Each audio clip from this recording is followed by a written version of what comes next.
Hi friends, welcome to our channel. Satyabhama serial next ఎపిసోడ్లో ఏం జరగబోతోందో ఈ వీడియోలో చూసి తెలుసుకుందాం. మహాదేవయ్యని చంపేసిన సంజయ్ అసలేం జరిగింది అని తెలుసుకోవడానికి ఈ వీడియోని స్కిప్ చేయకుండా ఎండ్ వరకు చూసేయండి. మహాదేవయ్య క్రిష్ గొంతు మీద కత్తిని పెడతాడు. అప్పుడు క్రిష్ చాలా బాధగా తన ప్రేమని మహాదేవయ్య ముందు వ్యక్తపరుస్తూ ఉంటాడు.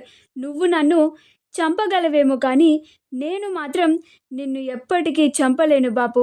ఎందుకంటే నాకు నీ మీద అంత ప్రేమ ఉంది. నువ్వు ఎన్ని తప్పులు చేసినా, నాకు ఎంత ద్రోహం చేసినా, ఆఖరికి నువ్వు నా కన్న తల్లిని చంపావని నిజాన్ని నేను తెలుసుకున్నా కానీ నేను నిన్ను చంపలేకపోతున్నాను బాపు. నాకు నీ మీద ఉన్న ప్రేమ అడ్డు వస్తోంది. అంత కోపం నాకు నీ మీద రావటం లేదు అని అంటాడు. కానీ మహాదేవయ్య మాత్రం అలానే కోపంగా క్రిష్ గొంతు మీద కత్తిని పెడతాడు. అప్పుడు క్రిష్ ఇంకా ఆలోచించక బాపు, ఇక నువ్వు ఎన్ని మోసాలు చేసినా తట్టుకునే శక్తి నాకు లేదు. ఇప్పటికే నువ్వు చేసిన ద్రోహానికి నేను ఎప్పటికి కోలుకుంటానో కూడా నాకు తెలియదు. ఈ జీవితం కూడా సరిపోదేమో. నన్ను చంపేయి బాపు, నేను బ్రతకకూడదు. నన్ను చంపేయి బాపు అని ఆ కత్తితో తను తన గొంతుని కోసుకోవాలని చూస్తూ ఉంటాడు. అప్పుడు మహాదేవయ్య రే చిన్న అని ఆ కత్తిని తీసి విసిరేస్తాడు. పోరా ముందు ఇక్కడి నుంచి అని అంటాడు. అప్పుడు క్రిష్ అక్కడ నుంచి వెళ్ళిపోతూ ఉంటాడు. అప్పుడు సంజయ్ అసలు నేను ఏం ప్లాన్ చేశాను, ఇక్కడ ఏం జరిగింది, ప్లాన్ మొత్తం రివర్స్ అయిపోయింది.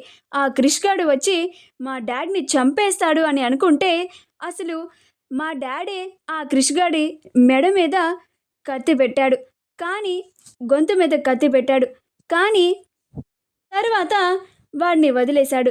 ఆ క్రిష్ గాడైనా కన్న తల్లిని చంపినా కానీ మా డాడీని చంపుతాడనుకుంటే అలా చంపకుండా వదిలేసి వెళ్ళిపోయాడేంటి, వీడికి ఉన్న రోషం పౌరుషం ఏమైపోయాయి అని అనుకుంటూ కోపంగా తానే మహాదేవయ్యని చంపడానికి కిందకి వస్తాడు. వా శభాష్ డాడ్ అని అంటాడు. అప్పుడు మహాదేవయ్య ఏమైంది బిడ్డా అని అంటాడు.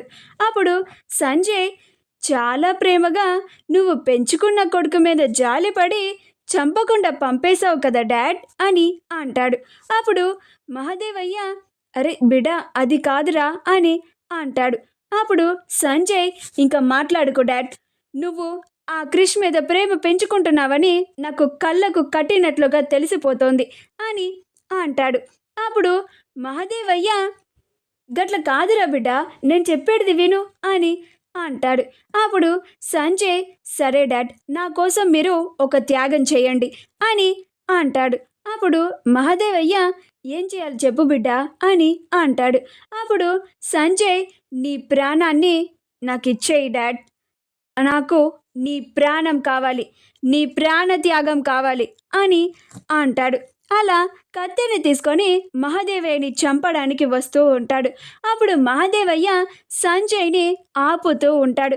అలా సంజయ్ మహాదేవయ్యని పొడవడానికి చూస్తూ ఉంటే అప్పుడు మహాదేవయ్య రే బిడ్డ, నన్ను చంపాలని చూస్తావా, నేను నీ కన్న తండ్రిని రా అని అంటాడు.